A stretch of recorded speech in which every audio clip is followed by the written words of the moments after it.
Hello বন্ধুরা, চলে আসলাম বাড়িতে বন্ধু বেড়াতে এবং চলে আসলাম মাঠে।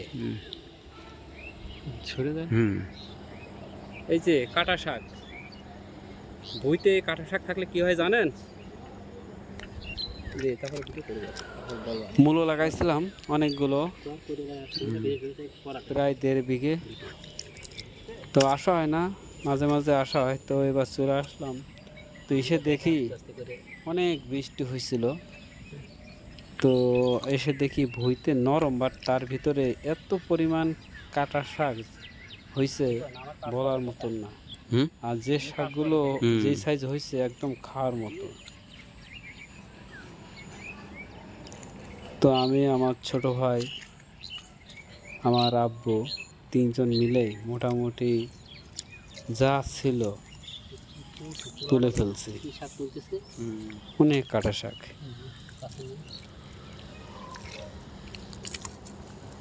ঘাস কোনো ব্যাপার না, কিন্তু কাটা শাক যদি একবার হয়ে যায় তোর ভিতরে আর ঢোকা যাবে না। যেহেতু একটু বড় হওয়ার সাথে সাথে ও তো চলে আসবে কাটা, শক্ত কাটা। এখন তো কাটা নাই।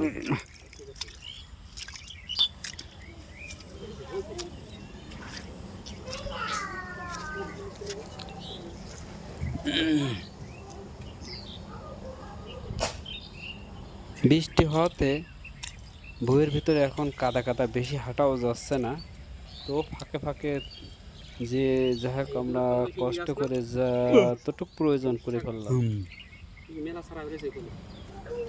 আশা করি 20 দিনের পরের থেকেই মূলো তোলা যাবে। সাথে আছে কুমড়ো শাক, কুমড়ো গাছ। এই যে গাছগুলো মূলা উঠে গেলে কুমড়াটা তৈরি হয়ে যায় পুরো ভুঁইতে। এবং চতুর্পাশ থেকে ভেন্ডি গাছ দিয়ে দিলাম, হাইব্রিড ভেন্ডি। দেখতে ভালো লাগবে। মিষ্টি কুমড়ো গাছ সব আর একটা বেড়া সিস্টেম লাল লাল হয়ে গেছে। এবং তার মধ্যে আছে সরিষা, কিছু সরিষা দিয়ে দিলাম। সরিষাগুলো কুমড়োর ফাঁকে ফাঁকে যেগুলো উঠে আসবে, এটাই হলো খাওয়া।